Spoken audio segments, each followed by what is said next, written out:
তবে হ্যাঁ, ঘরের ভিতরে স্বামী স্ত্রীর সামান্য একটু মনোমালিন্য হতেই পারে, তবে শুধুমাত্র একতরফা নারীকে আপনি দোষ দিয়ে আপনি বেঁচে যাবেন, আপনারও বলেন এখানে করণীয়, আপনারও কোনো দায়িত্ব আসে না নাই?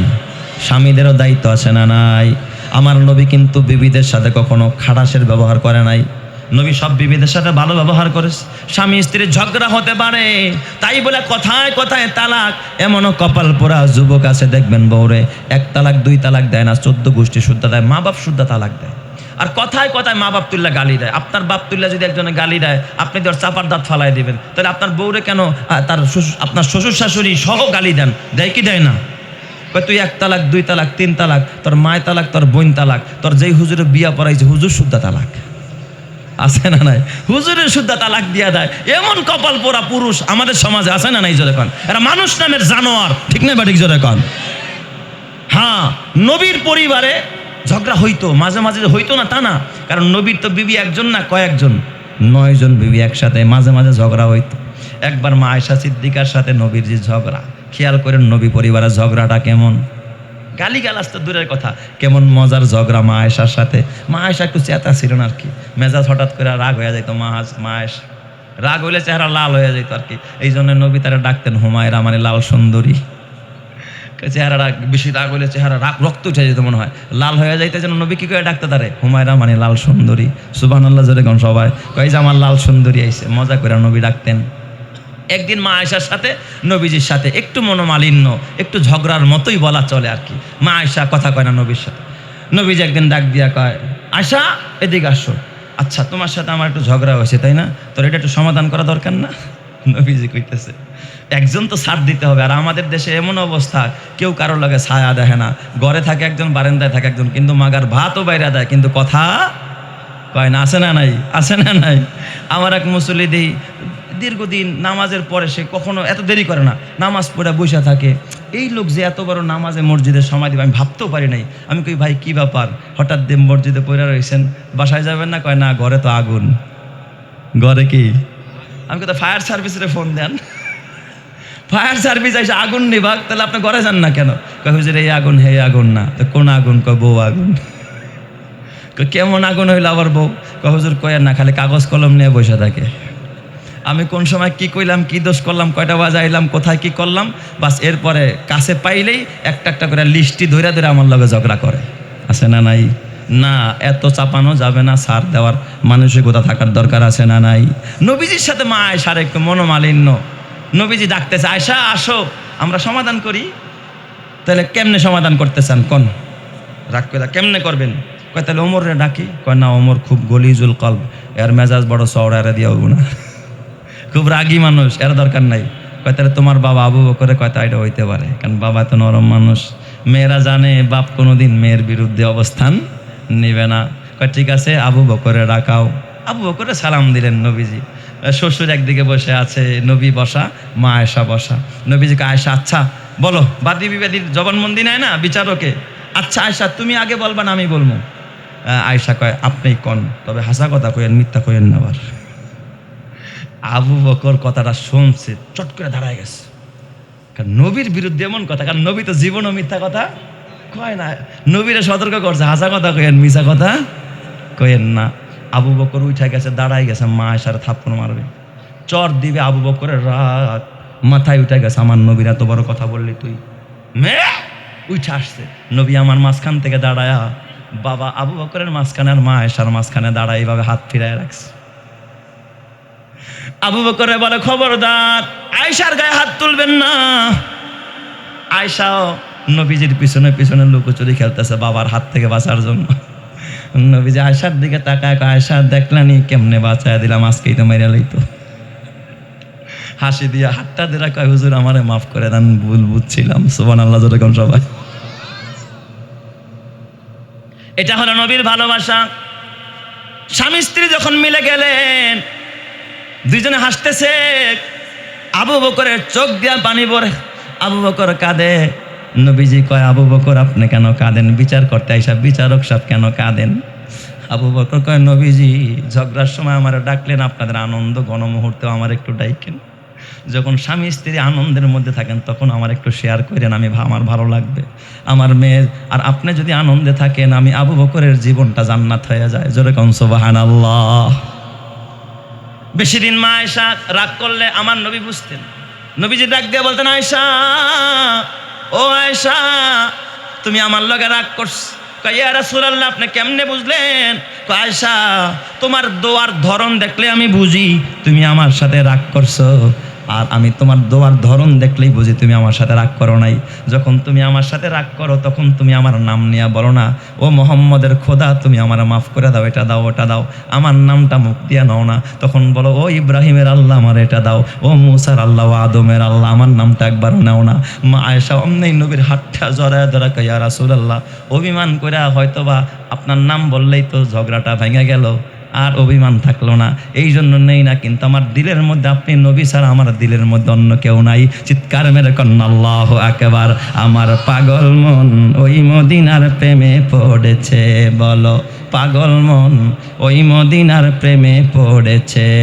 ওই মদিনা এই মনকে, ওই মদিনা, ওই মদিনা এই মনকে বন্দি করেছে, বলো পাগল মন ওই মদিনার প্রেমে পড়েছে, বলো পাগল মন ওই মদিনার প্রেমে পড়েছে।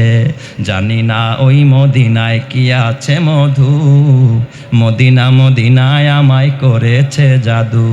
বিশ্বজাহান নবীর প্রেমে, বিশ্বজাহান নবীর প্রেমে পাগল হয়েছে, বলো পাগল মন ওই মদিনার প্রেমে পড়েছে, বলো পাগল মন ওই মদিনার প্রেমে পড়েছে। ওই মদিনা এই মনকে, ওই মদিনা, ওই মদিনা এই মনকে বন্দি করেছে, বলো পাগল মন ওই মদিনার প্রেমে পড়েছে, বলো পাগল মন ওই মদিনার প্রেমে পড়েছে।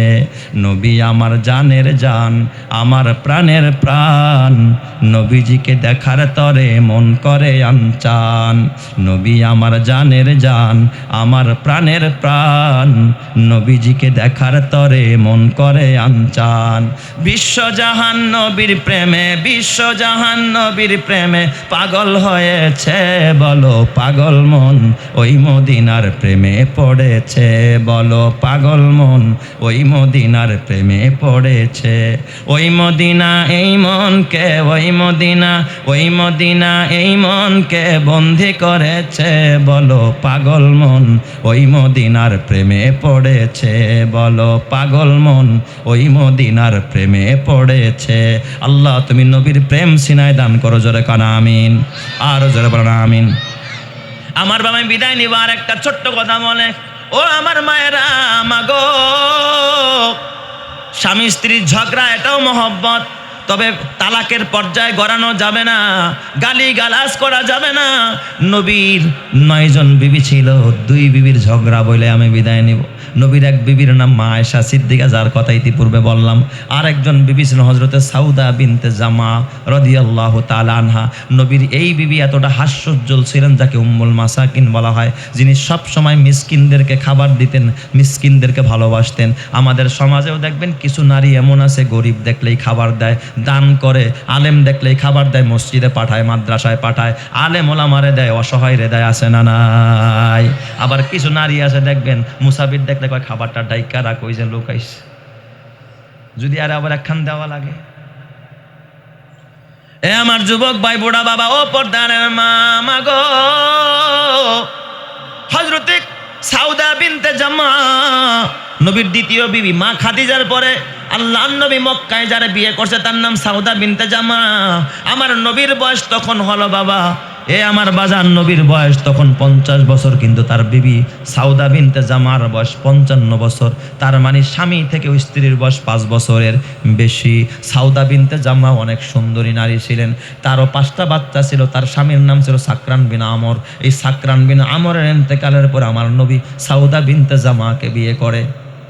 একটা বিধবা নারী, তার দেখার জায়গা নাই, থাকার জায়গা নাই, মাথা গোজার ঠাই নাই, কালিমা পড়ার অপরাধে কেউ তাওরে দেখতে পারে না, 5টা বাচ্চা নিয়ে কোথায় যাবে? তখন নবীজি খাওলা বিনতে হাকিম, নবীর খালা, এই খালার সুপারিশে তখন এই সাউদা বিনতে জামাকে নবী বিয়ে করেন, যে আপনার ঘরেও 5-6টা সন্তান, তার ঘরেও 5-6টা সন্তান, আপনার সন্তানগুলো খাদিজা নাই, সন্তানগুলো দেখে রাখতে পারবে, তিনি একজন অভিজ্ঞ নারী এবং হাস্যোজ্জ্বল নারী, তার জীবনে কোনোদিন চেহারা মলিন দেখি নাই, নবী আপনি তারে বিয়ে করেন। নবীজি তার খালার সুপারিশে এই সাউদা বিনতে জামাকে বিয়ে করলেন। নবীর চাইতেও তার বয়স কি বেশি, বুড়ি নারী, তার মানে বোঝা গেল আমার নবীর কখনো খায়েশাত ছিল না, যদি থাকতো ছোট মেয়েকে বিয়ে করতেন, অল্প বয়সের মেয়েকে করতেন, এই বুড়ি মানুষকে করতেন না। কথা ঠিক না ঠিক জোরে কন। আমার বাবা 5 মিনিট সময় দেওয়া যাবে না? 5 মিনিটের মধ্যে না, এখনই দিয়ে দিন মোনাজাত। হ্যাঁ চলবে 5 মিনিট। আল্লাহ তুমি কবুল করো, জোরে কন আমিন। এই বুড়ি মহিলা সাউদা বিনতে জামা, এত চেহারা সৌন্দর্য, তার নামই হলো উম্মুল মাসাকিন। যেমন মা খাদিজার আমরা বলি খাদিজাতুল কুবরা, এটা তার টাইটেল। মা আয়েশাকে বলি আয়েশা সিদ্দিকা, এটা তার টাইটেল। আর হজরতে সাউদা বিনতে জামার টাইটেল ছিল উম্মুল মাসাকিন। সবসময় মিসকিনরে দিতেন, 2 হাত ভরে দিতেন। একবার ওমর রাদিয়াল্লাহু তাআলা আনহু তার কিছু হাদিয়া দিছে, পুরাটা একেবারে বস্তা ঢাইলা সব গরিবরে দিছে, তার পরিবারের জন্য, সন্তানের জন্য একটা সুতাও রাখে নাই। সুবহানাল্লাহ, যারা কোন সময়। এই জন্য তাকে উম্মুল মাসাকিন বলা হয়। কিন্তু না খায়া থাকে, চেহারার থেকে কখনো হাসি দূর হয় না, হাসতে থাকে। আমাদের ঘরে দেখবেন কিছু মা আছে হাসি খুশি, খুব ভালো। আমি আমার ঘরের কথাই বলি, মাঝে মধ্যে যদি লবণ টবণ একটু বেশি হয়, যদি কই কিও লবণ বেশি হয়েছে, কয় মাঝে মধ্যে একটু বেশিও খাইতে হয়, একটু কমও খাইতে হয়। মানে এমন একটা কথা বলবো আপনার না হাসা পারবেন না, তাহলে তো বুঝবেন না লবণ বেশি হইলে মজাটা কেমন, কম হইলে মজাটা কেমন। এটা বোঝানোর লেগে আজকে একটু পরীক্ষা করলাম। আর যদি খালি কিছু কিছু ঘরে আছে, যদি বলেন এই লবণ বেশি হয়েছে, কালকে থেকে তুমি রান্না, আমি আর রান্না করে যাব না, আছে না নাই? রাইন দেখাও, এটা আর পাও না, রান্না করে খাওয়াই টের পাও না, কালকে থেকে তুমি রান্না, আমি আর যাম না রান্না করে, আছে না নাই? তো এরাও নারী, হেরাও নারী। সাউদা বিনতে জামা কোনো নেগেটিভ কোনো সাইড নাই, যত বিপদ আসুক হাসে, মুখে হাসি। এমন নারী যদি ঘরে থাকে, তাকে আপনিও বলবেন আমি ভালোবাসি, ঠিক না ব্যাটিক যারা কন? সাউদা বিনতে জামা এমন একজন নারী। তো সাউদা বিনতে জামা নবী কি করতেন? 9 বিবি। তো নবীজির একসাথে কয় বিবি ছিল? 9 বিবি, 9টা রুম ছিল মসজিদে নববীতে। এর ঘরে 2 দিন, ওর ঘরে 2 দিন, 18 দিন পর পর এক একজনের নবীরে ভাগে পাইতো। তো নবী তো মোটামুটি আয়েশারও মহব্বত করতেন। তো নবীজি মা আয়েশার ঘরে একদিন তার থাকার পালা, 17 দিন 18 দিন পরে নবীরে বাগে পাইছে। ভালো মন্দ যা খাওয়ানোর কে খাওয়াবে? মা আয়েশা খাওয়াবে। যেই বিবির ঘরে থাকতেন ওই বিবি নবীরে কি করতেন? খানা খাওয়াইতেন। কিন্তু সাউদা বিনতে জামা তার কথা ছিল যে আমার ঘরে নবী থাকুক আর না থাকুক, আমার নবীরে আমি সবসময় কিছু কিছু কি দিমো, খাবার দিমো। সে সুন্দর হালুয়া পাকাইতে পারতো, খুব মজাদার হালুয়া, টেস্টি। আসে না কিছু নারীর হাতের আচার দেখবেন এত মজা, এখন যদি বলতে যায় আপনার জিহ্বায় পানি আসবে। গরম খিচুড়ি আর সকালবেলা যদি সাথে একটু আচার থাকে, আহ কি যে মজা রে! এক চাটনির সাথে খাওয়া কি এক মজা, না কি বলেন? আর যদি একটু ইলিশ মাছ দেয় আরও মজা। তো মা সাউদা এরকম একটু হালুয়া পাকাইতে পারতেন, খুব মজাদার, নবী পছন্দ করতেন। তো আয়েশার ঘরে নবী রাতে ঘুমাবে, মা সাউদা করছে কি একটু হালুয়া একটা বাটিতে করে নবীর ঘরে আইনা আয়েশার হাতে দিছে, আয়েশা নবী তো তোমার ঘরে থাকবে, তো তুমি আমার নবীরে একটু হালুয়া দিও। আর আয়েশা শোনো, আমি কিন্তু একটু বাড়ায় আনছি, তুমি একটু খাইও। সুবহানাল্লাহ, যেরকম সবাই খালি নবীর একা দিও না, তুমি একটু খাইও। কে কাকে বলছে? এক সতীন আর এক সতীনকে বলছে। সতীনে আয়েশা যখন আর তার স্বামীরে আয়েশাই ঘরে ভালোবাসা দিবে, তখন তো কইব দরদ বায়া পড়ে না, তোমার ঘরে গেলে তুমি যা পারো খাও, আমার ঘরে আইসা আমি যা পারি তা খাও, তুমি হালুয়া আনছো। এটা হলো মা আয়েশার রাগ ভিতরে, বলতেও পারে না, সইতেও পারে না। তো এখন মা সাউদা বলতেছে, আয়েশা আচ্ছা নবী যখনই খায় খাবে, কিন্তু তুমি একটু হালুয়া খাও, আমার সামনে আমি দেখতে চাই। কারণ হাস্যোজ্জ্বল নারীরা দেখবে নারীদের সাথে একটু মজাকও করে। আয়েশা তুমি একটু খাও তো, তুমি পরে খাইবা না বুঝছি, তুমি আমার সামনে একটু খাও। মা আয়েশার তুলনায় মা সাউদার বয়স এমন মা মেয়ের মতো আর কি। তার বয়স 55 বছর, আর এর বয়স হবো না মনে হয় 10-15 বছর আর কি, তাহলে বাচ্চার মতো না। আয়েশা তুমি একটু খাও, আমি দেখবো, খাও। আয়েশা কয় না, খাইতাম না। রাগ তো এমনি টিকতে পারে না, যে তুমি পিতলা খাতির করতে আইছো না, আমার ঘরে তুমি ভালো নিয়ে আইসো, আমার খাইতে খাও, খাম না আমি, যাও। কয় না খাইলে তোমার চেহারা আমি হালুয়া মাইখা দিব। এই কথা যখন কইছে আয়েশার তো রাগ বেশি, কয় কে দেখে কে কারে মাখে। মা আয়েশা সিদ্দিকা রাদিয়াল্লাহু তাআলা আনহা তিনি করছে কি রাগ কইরা ওই হালুয়া নিয়া একেবারে সরাসরি মা সাউদা বিনতে জামা, বুখারীতে হাদিস আসছে, তার চেহারা একবার মেকআপ বানায়া দিছে হালুয়া দিয়া ডইল্লা। চেয়াতে মানে চেত উঠে গেছে আর কি, রাগ উঠছে, আমার ঘরে নবী খাইবো, আমি খাওয়াম যা পারি, তুমি এখানে আনছো কেলে হালুয়া, আবার কাহিনী করো আমার খাইতে কও। হালুয়া মাইখা দিছে। কিন্তু মা সাউদা বিনতে জামা অন্যরা হয়তো চিত্তা ফিত্তা ফায়ার হয়ে যেত, হ্যাঁ চেত নাই, এ খুশি হাসতেছে যায় না। অমনি নবীজি ঘরে আসছে, নবীর সামনে চেহারায় হালুয়া মাখা অবস্থায়, ইয়া রাসূলুল্লাহ দেখেন আপনার পাগলকিটাই করছে কি আমার হালুয়া মাইখা দিছে। ডাক যায় আয়েশা এদিকে আসো, আফআলতি হাজা, আয়েশা এই কাম কি তুমি করছো? কয় হুজুর রাগ উঠতে গেছে হলো সামলাইতারি নেই। কয় তাইলে আসো দুইজন আসো বিচার করি। নবীজি বসছে 203-এর বিচার করতেছে। আমাদের দেশেও তো 203 আছে, কি কোন আছে না? একজনের রায় চিটাগাং আর একজনের রায় কক্সবাজার, কার সাথে কারো দেখাশোনা নাই। বাস এবার নবী বিচার করে। কি বিচার? নবী কয় এ আয়েশা তুমি যেহেতু সাউদার চেহারার মধ্যে হালুয়া মাখাইছো, কোরআনের বিধান হলো কেসাস, তার মানে কিলের বদলে কিল, ঘুষির বদলে ঘুষি, হত্যার বদলে হতলা। তুমি যদি একটা চর দিয়া থাকো একটা চর, তার মানে হালুয়ার বিনিময়ে হালুয়া। আয়েশা বাঁচার কোনো রাস্তা? নবীজি ফায়সালা দিয়া দিছে, এই সাউদা হালুয়ার বদলে হালুয়া, তোমারে যেমন মাখছে তুমি আর মাইখা দাও। এখন মা সাউদাও তো খুশি, এও খুশি, তো হালুয়া নিয়া মা আয়েশারা দইরা, ছোট মানুষ তো কপালের মধ্যে পুরা মাইখা দিস। এখন একজন আরেকজনের দিকে তাকায়া হাসতেছে। নবী কয় দুইজনে যাও আয়নার সামনে দাঁড়াও। আয়নার সামনে দাঁড়ায় দুইজনে হাসতেছে, নবীও হাসতেছে, আল্লাহ আরশে বসে হাসতেছে। সুবহানাল্লাহ জোরে কোন সবাই। ইতিমধ্যেই দরজার মধ্যে কে যেন কারা নাড়াইতেছে, ইয়া রাসূলুল্লাহ ইফতাহিল বাব, দরজা খোলেন। নবীজি কয় ওমর আইছে, তাড়াতাড়ি দরজা খোলো। যেখানেই বাঘের ভয় সেখানেই রাত পোহায় না মিয়া, রাত হয়, রাত পোহাইলে তো ভয়ই জায়গা, কথা কয় না কারা, যেখানে বাঘের ভয় সেখানেই। নবী ডাক দিয়া বলেন আয়েশা যাও যাও জলদি যাও, ও হাফসা ও সাউদা জলদি যাও, দুইজনে সুন্দর করে চেহারাটা ধুইয়া নিয়ে আসো। ওমর আসতেছে। এই হালাত যদি ওমর দেখে তাইলে লজ্জায় চেহারা দেখানো যাবে না। দুইজনেই চেহারা ধুইয়া হাত ধরে ধরে হাসতেছে, আর নবীর কাছে আসতেছে, কয় ইয়া রাসূলুল্লাহ আপনি তো পারেন, ভালোই দেখা যায়। সুবহানাল্লাহ জোরে কোন সবাই। এইভাবে নবীজি বিবিদের মধ্যে মিলায়া রাখতেন। আপনিও যদি আদর্শবান স্বামী হয়ে থাকেন, বিবিদেরকে এইভাবে আগলায়া রাখবেন। আমার নবী বিবিদের বিনোদনের জন্য মাঝে মাঝে মজাক করতেন, রান্নাঘরে গিয়েও সহযোগিতা করতেন। আর আজকে আমরা রান্নাঘরের সহযোগিতা তো দূরের কথা, আমরা নারীর কোনো কাজে সহযোগিতা করতে পারি না, কথা ঠিক কিনা? আমার বাজান হাতে পায়ে ধরে বলি রে বাবা, নারী কিন্তু তোমার দাসী না। এই নারীকে যদি ভালোবাসা দিতে পারো, এই জন্য আমার নবী ডাক দেয়া কয় খায়রুকুম খায়রুকুম লি আহলিহি ওয়া আনা খায়রুকুম লি আহলি। তোমাদের মধ্যে সেরা পুরুষ তারা যারা তাদের নারীর কাছে ভালো। আমি মুহাম্মদের 9 বিবি ছিল, সকল বিবিরা কেউ আমার বদনাম করতে পারে না, আমি 9 বিবির কাছেই ভালো। অতএব যেই ঘরের বিবিরা স্বামীর বদনাম করতে করে, বুঝতে হবে ওই স্বামী আসলেই ভালো না। এই জন্য আপনাদেরকেও ভালো হওয়ার দরকার আছে না নাই? আল্লাহ এই সমাজের নারী পুরুষ উভয়কে ভালো হওয়ার তৌফিক দান করো, জোরে কানা আমিন।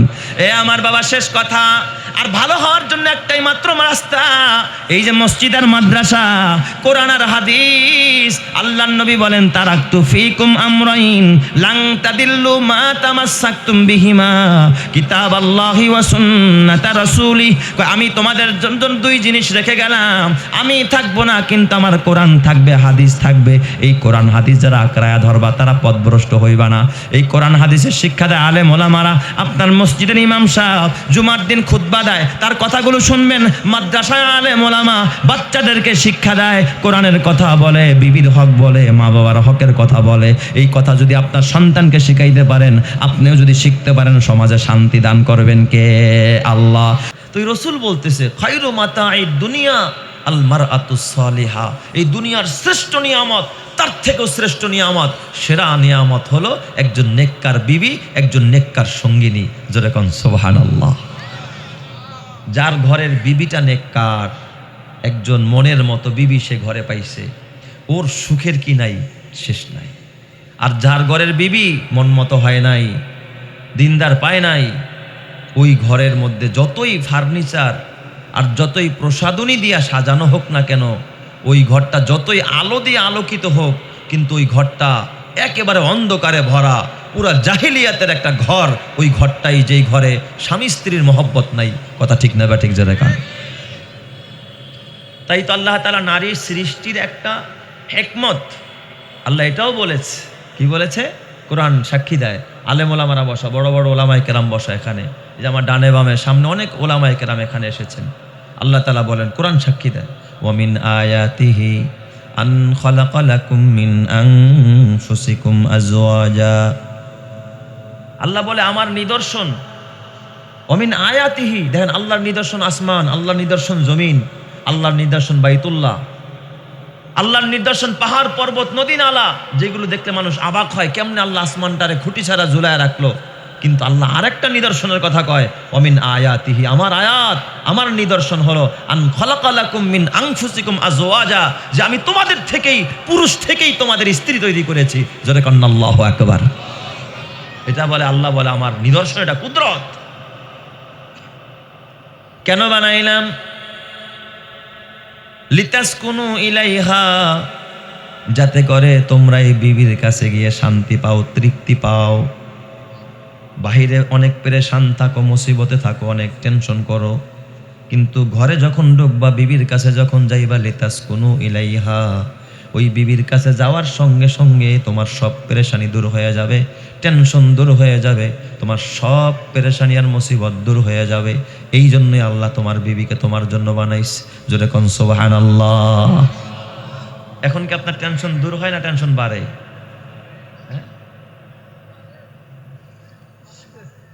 দেখছেন নি, অনেকেই কইতাছে বাড়তেছে। ঘরে গেলেই টেনশন আরো বাড়ে, মেজাজ কি হয়ে যায়? গরম হয়ে যায়। মেজাজ গরম করার জন্য তো আল্লাহ বিবি দেয় নাই, কি বলেন? দিছে।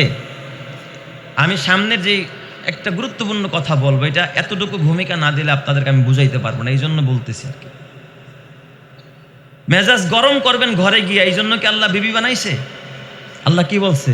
লিতাসকুনু ইলাইহা, সেখানে গিয়া তুমি তোমার মেজাজ ঠান্ডা করবা, সব পেরেশানি দূর হয়ে যাবে, মুসিবত দূর হয়ে যাবে, সব ভুলে যাইবা, শরীরটা ফুরফুরা হবে, কাজে শান্তি পাইবা। আর যদি বাহির থেকে মেজাজ গরম করে ঢুকছো, ঘরে গিয়ে আরো গরম, তো গরমের উপর গরম, এটা তো মহাগরম হয়ে বাস্ট হয়ে যাইব, স্ট্রোক করবো কয়দিন পর। এই জন্যই তো হঠাৎ করে কয় ঘুমের ঘরে মরে রইছে। এরপর আল্লাহ তাআলা বলে, ওয়াজআলা বাইনাকুম মাওয়াদ্দাতান ওয়া রাহমা। এটা দ্বিতীয় কারণ কেন বানাইছি তোমাদের স্ত্রীদেরকে। দ্বিতীয় কারণ আল্লাহ, এক নম্বর কারণ হলো লিতাসকুনু ইলাইহা, তুমি যেন প্রশান্তি পাও, তোমার যেন পেরেশানি দূর হয়। তার মানে তুমি প্রেসারের ওষুধ খাইবা না, তোমার প্রেসারের ওষুধ হইলো তোমার বিবি। প্রেসারের ওষুধ খান কে? আপনার প্রেসারের মেশিন, প্রেসারের আরে শান্ত করার জন্যই তো আপনার বিবি। এরপর আল্লাহ তাআলা বলে দুই নাম্বার, ওয়াজআলা বাইনাকুম মাওয়াদ্দাতান ওয়া রাহমা, আর এই বিবির মাঝে, তোমার মাঝে আমি আল্লাহ ভালোবাসা তৈরি করেছি। একটা ভালোবাসা স্বামী স্ত্রীর মাঝে আছে না নাই? আছে। এটা আমি আল্লাহ ভালোবাসা তৈরি করে দিয়েছি। আর এটা হলো যৌবনকালে, যখন তোমাদের যৌবনের চাহিদা থাকে, ক্ষুধা থাকে, কিন্তু এই ভালোবাসাটা এক সময় ওয়াজআলা বাইনাকুম মাওয়াদ্দাতান ওয়া রাহমা, একটা সময় আমি রহমতে রূপান্তরিত করে দেই, যখন তোমরা বুড়া বুড়ি হয়ে যাও। দেখবেন বুড়া বুড়িরে ছাড়া চলতে পারে না, কোনো কাজ নাই, রাতের বেলা হয়তো দুই বিছনায় ঘুমায়, কিন্তু বুড়া বুড়িরে ছাড়া চলতে পারে না। এখন যৌবনের কোনো ক্ষুধা নাই, বুড়া হয়ে গেছে, দাদা হয়ে গেছে, নানা হয়ে গেছে, ওই দাদা দাদিরে ছাড়া চলতে পারে না, দাদি দাদারে ছাড়া চলতে পারে, একজন আরেকজনের জন্য কাঁদে। এটা কিন্তু তখন আর ওই যৌবনের ভালোবাসা থাকে না, এটা রহমতে রূপান্তরিত হয়। বলেন তো, এই যে এই ভালোবাসাটা যিনি বানায় দিয়েছেন তিনি কে? আরো জোরে বলতে হবে, তিনি কে? এই জন্য অনেক বুড়াকে বুড়ির কবরের পাশে কাঁদতে দেখা যায়। কাঁদে কি কাঁদে না? কাঁদে। তবে যদি কোনো ঘরে কোনো যুবক, কোনো পুরুষ ঘরে ঢোকার পরে তার যদি এই প্রশান্তিটা না আসে, সে যদি নিজেকে পরিতৃপ্ত করতে না পারে, তাহলে বুঝতে হবে এই ঘরটা জান্নাতের টুকরা নয়, বরং জাহান্নামের গর্ত হয়ে আছে। এ থেকে তো আমাদের বাঁচার দরকার আছে না নাই? আরো জোরে বলেন আছে না নাই? এই জন্য আমি আমার মা বোনদেরকে বলবো, স্বামীর অবাধ্য হয়ে জান্নাতে যাওয়ার কোনো রাস্তা নাই। সে যদি মক্কা শরীফে গিয়েও বাড়ি করে, আমার কথা একটু করা হইতে পারে, আমার মা বেজার হইতে পারে, বলবে এই বক্তার আর দাওয়াত দিয়েন না, কিন্তু এই কথাগুলো বলা আমার ইমানি দায়িত্ব। কোনো মা যদি মক্কা শরীফের হেরেমের মধ্যেও তার বাসা থাকে, হেরেম শরীফের মধ্যে, কথা বুঝছেন, তাহাজ্জুদ একদিনও মিস করে না, রোজা সারা বছরেই রাখে, এরপরে হজের পর হজ, উমরার পর উমরা, তালিমের পর তালিম, পর্দার পর পর্দা সব করে, মাগার স্বামীর অবাধ্য, স্বামীরে মারে না, স্বামীরে কষ্ট দেয়, বলেন সে জান্নাতি না জাহান্নামী? কথা বলেন, জাহান্নামী। কিয়ামতের ময়দানে আল্লাহ তাআলা কোনো নারীরে বলবে না যে তুই তোর মা বাবারে খেদমত করছস কিনা, না করলে জান্নাতে যাইতে পারবি না। মা বাবার অবাধ্য হলে কোনো নারী জাহান্নামে যাবে এই রকমের রেকর্ড নাই, কিন্তু স্বামীর অবাধ্য হলে জাহান্নামে যেতে হবে, যেটা নবী নিজের চোখে দেখে আসছে। তাকফুরুন আল আশির, যারা স্বামীর অকৃতজ্ঞ হবে, স্বামীর নাফরমানি করবে, এই নারী যদি রাবেয়া বসরিও হয়, জান্নাতে যাওয়ার কোনো রাস্তা, ক্লিয়ার কাট কথা। এখানে আরেকটা কথা আপনাদেরকে একটু আমি অ্যাডজাস্ট করি, কথাগুলো খুব মনোযোগ দিবেন। আমার মা বোনদেরকেও বলবো, মা তোমরা আমার মায়ের জাতি, আমার ঘরেও মা আছে, আমারও বিবি আছে, আমারও বোন আছে, আমারও কন্যা আছে। নবীজি এক হাদিসের মধ্যে বলেন, লাউ কুনতু আমুরু আহাদান আন ইয়াসজুদা লি আহাদিন লা আমারতুল মারআতা আন তাসজুদা লি যাওজিহা। নবীজি বলে, যদি আমি কোনো মানুষকে সেজদার পারমিশন দিতাম যে তুমি আরেকজনের সেজদা দাও, এটা তো হারাম। মানুষকে সেজদা দেওয়া কি? সবাই বলেন, আরো জোরে বলেন, মানুষ হয়ে মানুষকে সেজদা দেওয়া কি? হারাম। এরপরে নবী কয়, যদি কোনো পারমিশন থাকতো কোনোভাবে কোনো মানুষ হয়ে কোনো মানুষকে সেজদা দেওয়ার, তাহলে আমি নারীদেরকে বলতাম, স্ত্রীদেরকে বলতাম, তোমরা তোমার স্বামীর পায়ে সেজদা দাও। সুবহানাল্লাহ বলবেন না? একটা হাদিস পারলে দেখান যে আল্লাহর রসুল বলছে যদি সেজদার পারমিশন থাকতো তাহলে মেয়েকে বলতাম তোর মার পায়ে সেজদা দে, তোর বাবার পায়ে সেজদা দে। কোথাও নাই। আলেমদেরকে আমি চ্যালেঞ্জ ছুটতে চাই, আছে? মা বাবার পায়ে আমি সেজদার কথা বলতাম, কোথাও আছে? নাই। কিন্তু আল্লাহর রসুল কি বলছে, যদি পারমিশন থাকতো, এটা মুতাওয়াতির হাদিস, তাহলে আমি নারীদেরকে বলতাম তোর স্বামীর পায়ে সেজদা দে। তাহলে আল্লাহর পরে যার মর্যাদা স্বামী, এরে বেজার কইরা, এরে কষ্ট দিয়া জান্নাতে যাওয়ার কোনো রাস্তা নাই। আমার বাজান, বেজার হয়েন না, কষ্ট নিয়েন না। এই জন্য আমি আজকে 6 প্রকারের শাস্তির কথা বলবো আমার মা বোনদের। জাহান্নামী নারীদেরকে জাহান্নামের ভিতরে 6 পদ্ধতিতে আল্লাহ তাআলা শাস্তি দিবে। কয় পদ্ধতিতে? সবার শাস্তি একরকম হবে না, সবার শাস্তি একরকম হবে না। সব নারীকে আল্লাহ তাআলা একভাবে শাস্তি দিবে না জাহান্নামে। একই ঘরে থাকবে, কিন্তু এক একজনের শাস্তি কি হবে? এক এক রকমের হবে। আল্লাহ তাআলা 6 পদ্ধতিতে নারীদেরকে শাস্তি দিবে। কয় পদ্ধতিতে? সবাই বলেন, কয় পদ্ধতিতে? যেই সমস্ত নারীরা জাহান্নামে যাবে তাদেরকে আল্লাহ তাআলা বিশেষ 6 পদ্ধতিতে শাস্তি দিবে। এই 6 পদ্ধতির শাস্তির কথা বলার আগে আমি আপনার আমার মডেল হিসাবে এক স্বামী আর স্ত্রীর একটা ঘটনা আপনাদের সামনে পেশ করব, যাতে করে এই 6টা পদ্ধতি বুঝতে আপনাদের সহজ হয়। এই পৃথিবীর জমিনে একটা সেরা পরিবার, একটা দামি পরিবার, একটা নবী পরিবার, তাদের স্বামী স্ত্রীর একটা ছোট্ট ঘটনা বলবো, তাহলে এর থেকে আপনারা অনুমান করবেন কিভাবে আল্লাহ তাআলা জাহান্নামে নারীদেরকে 6 ভাবে আযাব দিবে, 6 ভাবে শাস্তি দিবে। নবীজির কলিজার টুকরা কন্যা হযরতে ফাতেমাতুজ জোহরা রাদিয়াল্লাহু তাআলা আনহা, নবীজির 4 মেয়ে। বলেন, নবীর কয় মেয়ে?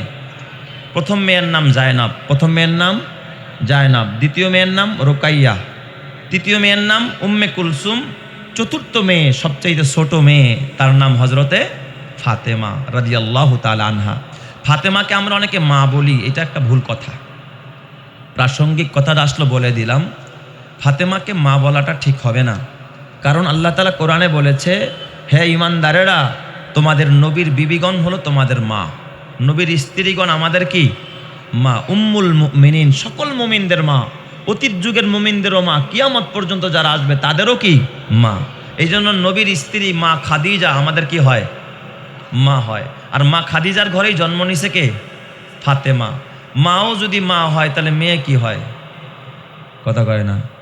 তাহলে মেয়েরে মা বলা ঠিক হবে? হ্যাঁ, মেয়েরে মা বলা ঠিক হবে। তো নির্বাচনের মতো আর কি। নির্বাচনে যখন ভোটাভুটি আসে, মার্কার স্লোগান যখন দেয়, হ্যাঁ, চাচায়ও কয় অমুক ভাইয়ের মার্কা, পোলায়ও কয় অমুক ভাইয়ের মার্কা। সবারই ভাই, এটা হলো জাতীয় ভাই আর কি। তো ফাতেমা কি ওই রকমের জাতীয় মা নাকি? না, এই কথা বলা যাবে না। আমাদের নবীর বিবিগণ আমাদের মা, তার মেয়েগণ আমাদের কি না? মা না। অতএব তাদের নাম আপনি এতটুকু বলতে পারেন ফাতেমা রাদিয়াল্লাহু তাআলা আনহা। অনেক কয় মা ফাতেমা, মা ফাতেমা। আপনি এই যে বারবার মা ফাতেমা বলেন, একবার তো রাদিয়াল্লাহু তাআলা আনহা বললেন না, যেটা আল্লাহ রসুল বলতে বলছে এটাই বললেন না আপনি। তার জন্য দোয়াই করলেন না। আপনি বলা দরকার কি? ফাতেমা রাদিয়াল্লাহু তাআলা আনহা। ফাতেমার নামের শেষে এই দোয়া করেন, তাইলে এই দোয়াটা সে পাবে, এর বিনিময়ে আপনিও জান্নাতে যাবেন। সুবহানাল্লাহ, যেরকম সবাই। তাহলে আজকে থেকে আমরা মা ফাতেমা শব্দটা বলবো না, কি বলবো? ফাতেমা রাদিয়াল্লাহু তাআলা আনহা। বাস, মাও বলার দরকার নাই, বোনও বলার দরকার নাই। যেখানে আমাদের শরীয়ত কিছু বলে না, আমরা সেখানে কেন বানায় একটা বলতে যাব? কেন আমরা গুনাহগার হতে যাব? হ্যাঁ, নবীর স্ত্রীদের বেলায় মা বলতে বলেছে, এই জন্য আমরা বলি মা খাদিজা, কি বলি কিনা, তা মা উম্মে সালমা, মা হজরতে হাফসা। নবীর স্ত্রীদের ক্ষেত্রে আপনি মা শব্দ বলতে পারেন, তার মেয়েদের ক্ষেত্রে মা বলাটা ঠিক হবে না, মুনাসেব হবে না। তবে আমি এটা হারাম বলি নাই, কিন্তু আমার নাজায়েজ ফতুয়া দিই নাই। আপনারা কয়েন না যে ফরিদি সাহেব বলে গেছে মা ফাতেমা বলা হারাম, আমি কি ফতুয়া দিলাম? এটা ঠিক হবে না, এটা উচিত না। কথা বুঝছেন তো সবাই? আল্লাহ বুঝার তৌফিক দাও, জোরে কানা আমিন।